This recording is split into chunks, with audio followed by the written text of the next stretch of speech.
ಎಲ್ರಿಗೂ ನಮಸ್ಕಾರ. ಎಲ್ಲರೂ ಚೆನ್ನಾಗಿದ್ದೀರಾ ಅಂತ ಭಾವಿಸ್ತೀನಿ. ಇವತ್ತಿನ ರೆಸಿಪಿ ಬಂದ್ಬಿಟ್ಟು ಟೊಮೊಟೊ ರಸಮು. ಬನ್ನಿ ಇನ್ಸ್ಟೆಂಟ್ ಆಗಿ ಹೇಗೆ ಮಾಡೋದು ಅಂತ ನೋಡೋಣ.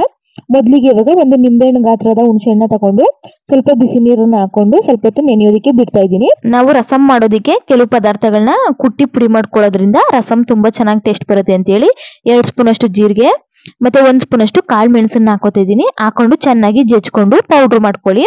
ಮಿಕ್ಸಿಲಾದ್ರೂ ಮಾಡ್ಕೋಬಹುದು, ಇಲ್ಲಾಂದ್ರೆ ಈ ತರ ಕುಟಾಣಿ ಇದ್ರೆ ಇದ್ರಲ್ಲೂ ಸಹ ಮಾಡ್ಕೋಬಹುದು. ಈ ರೀತಿಯಾಗಿ ಪೌಡರ್ ಮಾಡ್ಕೊಂಡು ಒಂದು ಪ್ಲೇಟ್ಗೆ ಎತ್ತಿಕೋತಾ ಇದ್ದೀನಿ. ಇವಾಗ ಅದೇ ಕುಟಾಣಿಗೆ ಇವಾಗ 1 ಗೆಡ್ಡೆಯಷ್ಟು ಬೆಳ್ಳುಳ್ಳಿನ ಹಾಕೋತಿದ್ದೀನಿ. ಸಿಪ್ಪೆ ಸಮೇತ ಹಾಕೊಳ್ಳಿ, ಅವಾಗ್ಲೇ ಟೇಸ್ಟ್ ಚೆನ್ನಾಗಿರುತ್ತೆ. ಮತ್ತೆ 2 ಹಸಿರು ಮೆಣಸಿನಕಾಯಿನ ಮುರಿದಾಕೊಂಡು 1 ಕಡ್ಡಿ ಕರಿಬೇವಿನ ಸೊಪ್ಪನ್ನ ಹಾಕೊಂಡು ಇದನ್ನು ಸಹ ನೈಸ್ ಆಗಿ ಕುಟ್ಟೋದಿಕ್ಕೆ ಹೋಗ್ಬೇಡಿ, ಸ್ವಲ್ಪ ತರ್ತರಿಯಾಗಿ ಕುಟ್ಕೋಬೇಕಾಗುತ್ತೆ. ನೋಡ್ತಾ ಇರ್ಬೋದು, ಈ ರೀತಿಯಾಗಿ ಕುಟ್ಕೊಂಡು ಇದನ್ನು ಸಹ ಒಂದು ಪ್ಲೇಟ್ಗೆ ಎತ್ತಿಕೊಳ್ಳಿ. ನಾವು ಮೊದ್ಲೇ ಏನು ಹುಣಸೆಹಣ್ಣನ್ನ ನೆನ್ಸಿದ್ವಿ, ನೋಡ್ತಾ ಇರ್ಬೋದು ಇವಾಗ ಹುಣಸೆಹಣ್ಣು ಎಲ್ಲ ನೆಂದಿದೆ. ಚೆನ್ನಾಗಿ ಕಿವುಚ್ಕೊಂಡು ಅದರ ರಸನ ತಕೋಬೇಕಾಗುತ್ತೆ. ಹುಣಸೆಹಣ್ಣು ರಸ ಹಾಕೋದ್ರಿಂದ ಹುಣಸೆಹಣ್ಣು ರಸನೇ ಮೇನ್ ಅಂತಾನೆ ಹೇಳ್ಬೋದು ರಸಂಗೆ. ಹುಣಸೆಹಣ್ಣಿನ ರಸಕ್ಕೆ 2 ಟೊಮೊಟೊನ ಹಾಕೋತಾ ಇದ್ದೀನಿ. ಹಾಕೊಂಡು ಸ್ವಲ್ಪ ಒಂದು ಅರ್ಧ ಹಿಡಿಯಷ್ಟು ಕೊತ್ತಂಬರಿ ಸೊಪ್ಪನ್ನ ಹಾಕೋತಾ ಇದ್ದೀನಿ. ಕೊತ್ತಂಬರಿ ಸೊಪ್ಪನ್ನ ಹಾಕೊಂಡು ಚೆನ್ನಾಗಿ ಕಿವುಚ್ಕೋತಾ ಇದ್ದೀನಿ. ಹಸಿ ಟೊಮೊಟೊನಾದ್ರೂ ಈ ರೀತಿ ಕಿವುಚ್ಕೋಬಹುದು, ಇಲ್ಲ ಅಂದ್ರೆ ನೀವು ಬೇಯಿಸ್ಕೊಂಡು ಟೊಮೊಟೊನ ಕಿವುಚ್ಕೋಬಹುದು, ಅದು ಕೂಡ ಚೆನ್ನಾಗಿರುತ್ತೆ.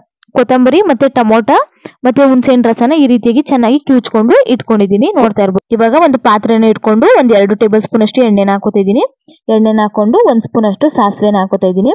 ಸಾಸಿವೆ ಎಲ್ಲ ಚಿಟಪಟ ಅಂತ ಅನ್ಬೇಕು. ಅಂದ್ಮೇಲೆ 2 ಒಣಮೆಣಸಿನಕಾಯಿನ ಹಾಕೋತಾ ಇದ್ದೀನಿ. ಹಾಕೊಂಡು 1 ಕಡ್ಡಿ ಕರಿಬೇವಿನ ಸೊಪ್ಪನ್ನ ಹಾಕೋತಿ ಚೆನ್ನಾಗಿ ಫ್ರೈ ಮಾಡ್ಕೋಬೇಕಾಗುತ್ತೆ. ಸ್ವಲ್ಪ ಒಣಗಿದ ಮೆಣಸಿನಕಾಯಿ ಎಲ್ಲ ಚೆನ್ನಾಗಿ ಫ್ರೈ ಆಗಿ ಇವಾಗ ನಾವೇನು ಕುಟ್ಟಿ ಪುಡಿ ಮಾಡಿ ಇಟ್ಕೊಂಡಿದ್ವಿ ಜೀರಿಗೆ ಮತ್ತೆ ಕಾಳು ಮೆಣಸು, ಆ ಪುಡಿನೂ ಹಾಕೊಂಡು ಚೆನ್ನಾಗಿ 1-2 ಸೆಕೆಂಡ್ ಫ್ರೈ ಮಾಡ್ಕೊಳ್ಳಿ.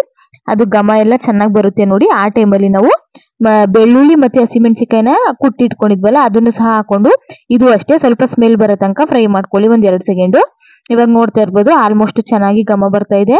ಒಂದ್ ಸ್ವಲ್ಪ ಇಂಗನ್ನ ಹಾಕೋತಾ ಇದ್ದೀನಿ. ಇಂಗನ್ನ ಹಾಕೊಂಡು 1.5 ಸ್ಪೂನ್ ಅಷ್ಟು ಅರಿಶಿನ ಪೌಡರ್ನ ಹಾಕೋತಾ ಇದ್ದೀನಿ. ಅರಿಶಿನ ಪೌಡರ್ನ ಹಾಕೊಂಡು ಚೆನ್ನಾಗಿ ಮಿಕ್ಸ್ ಮಾಡ್ಕೋಬೇಕಾಗುತ್ತೆ. ಮಿಕ್ಸ್ ಮಾಡ್ಕೊಂಡು ಇದು ಸ್ವಲ್ಪ ಫ್ರೈ ಆಗ್ಬೇಕು. ಅರಿಶಿನ ಎಲ್ಲ ಸ್ವಲ್ಪ ಫ್ರೈ ಆಗ್ಬೇಕು. ಹಾಕಿರುವಂತ ಮಸಾಲೆಗೆಲ್ಲ ಅರಿಶಿನ ಎಲ್ಲ ಒಂದಕ್ಕೊಂದು ಬೆರಿಬೇಕು. ಇವಾಗ ಬೆರ್ತಾ ಆದ್ಮೇಲೆ ನಾವು ಮೊದ್ಲೇ ಏನು ಕಿವುಚಿ ರೆಡಿ ಮಾಡಿ ಇಟ್ಕೊಂಡಿದ್ವಿ ಹುಣಸೆಹಣ್ಣು ರಸ ಮತ್ತೆ ಟೊಮೊಟೊ ಮತ್ತೆ ಕೊತ್ತಂಬರಿ ಸೊಪ್ಪು, ಅದನ್ನು ಕೂಡ ಇವಾಗ ಪಾತ್ರೆಗೆ ಹಾಕೊಂಡು ಚೆನ್ನಾಗಿ ಮಿಕ್ಸ್ ಮಾಡ್ಕೊತಾ ಇದ್ದೀನಿ. ನೋಡ್ತಾ ಇರ್ಬೋದು ಈ ರೀತಿಯಾಗಿ ಚೆನ್ನಾಗಿ ಮಿಕ್ಸ್ ಮಾಡ್ಕೊಳ್ಳಿ. ಇದಕ್ಕೆ 1.5 ಲೋಟದಷ್ಟು ಇವಾಗ 1.5 ಲೋಟದಷ್ಟು ನೀರನ್ನ ಹಾಕೋತಾ ಇದ್ದೀನಿ. ನೀರನ್ನ ಹಾಕೊಂಡು ಸ್ವಲ್ಪ ಕುದಿಯೋದಕ್ಕೆ ಬಿಟ್ಟು ಕುದಿಯುವಂತ ಟೈಮಲ್ಲಿ ಇವಾಗ ರುಚಿಗೆ ತಕ್ಕಷ್ಟು ಉಪ್ಪನ್ನ ಹಾಕೋಬೇಕಾಗುತ್ತೆ. ಉಪ್ಪನ್ನ ಹಾಕೊಂಡು ಒಂದ್ಸಲ ಕೈ ಆಡಿಸ್ಕೊಂಡು ಇದನ್ನ 5 ನಿಮಿಷ ಬೇಯೋದಕ್ಕೆ ಬಿಟ್ಬಿಡಿ. ಹಸಿ ವಾಸನೆ ಎಲ್ಲ ಹೋಗ್ಲಿ ಚೆನ್ನಾಗಿ. ಟೊಮೊಟೊನು ಕೂಡ ಹಸಿದ್ದೇ ಹಾಕಿರೋದ್ರಿಂದ ಚೆನ್ನಾಗಿ ಸ್ಮೆಲ್ ಎಲ್ಲ ಹೋಗ್ಬೇಕು. ನೋಡ್ತಾ ಇರ್ಬೋದು ಇವಾಗ ರಸಮು ಕುದೀತಾ ಇದೆ. 5 ನಿಮಿಷ ಚೆನ್ನಾಗಿ ಕುದ್ರೆ ಸಾಕು. ಬೇಗನೆ ಆಗುವಂತ ರಸಮು, ತುಂಬಾ ಬೇಗ ಆಗುತ್ತೆ ಮತ್ತೆ ಟೇಸ್ಟ್ ಕೂಡ ಅಷ್ಟೇ ತುಂಬಾ ಚೆನ್ನಾಗಿರುತ್ತೆ. ಒಂದ್ಸಲ ಟ್ರೈ ಮಾಡಿ, ನಿಮ್ಗೂ ಕೂಡ ಇಷ್ಟ ಆಗುತ್ತೆ. ನೋಡ್ತಾ ಇರ್ಬೋದು ಇವಾಗ ಚೆನ್ನಾಗಿ ಕುದೀತಾ ಇದೆ. ಇವಾಗ ಒಂದ್ಸಲ ಮಿಕ್ಸ್ ಮಾಡ್ಕೊತಿದ್ದೀನಿ. ಮಿಕ್ಸ್ ಮಾಡ್ಕೊಂಡ್ರೆ ಆಯ್ತು. ಚೆನ್ನಾಗಿ ಸರ್ವಿಂಗ್ ಬೌಲ್ಗೆ ಸರ್ವ್ ಮಾಡ್ಕೊಂಡ್ರೆ ಆಯ್ತು. ಅನ್ನದ ಜೊತೆಗಂತೂ ತುಂಬಾ ಚೆನ್ನಾಗಿರುತ್ತೆ. ಏನಾದ್ರೂ ಮೈ ಹುಷಾರಿಲ್ಲ ಅಂದ್ರೆ ಊಟ ಮಾಡೋದಕ್ಕೆ ಸ್ವಲ್ಪ ಬೇಜಾರ್ ಅನ್ಸುತ್ತೆ, ಆ ಟೈಮಲ್ಲಿ ಈ ತರ ರಸಂ ಮಾಡ್ಕೊಂಡು ತಿನ್ನಿ, ಅದು ತುಂಬಾ ಚೆನ್ನಾಗಿರುತ್ತೆ. ಬೇಗನೆ ಆಗುವಂತಹ ರಸಂ ಅಂತಾನೆ ಹೇಳ್ಬೋದು. ಈ ವಿಡಿಯೋ ನಿಮ್ಗೆ ಇಷ್ಟ ಆಗಿದ್ರೆ ಲೈಕ್ ಮಾಡಿ, ಶೇರ್ ಮಾಡಿ, ಕಮೆಂಟ್ ಮಾಡಿ. ಮತ್ತೆ ಸಿಗ್ತೀನಿ ಮುಂದಿನ ವಿಡಿಯೋ ಜೊತೆಗೆ.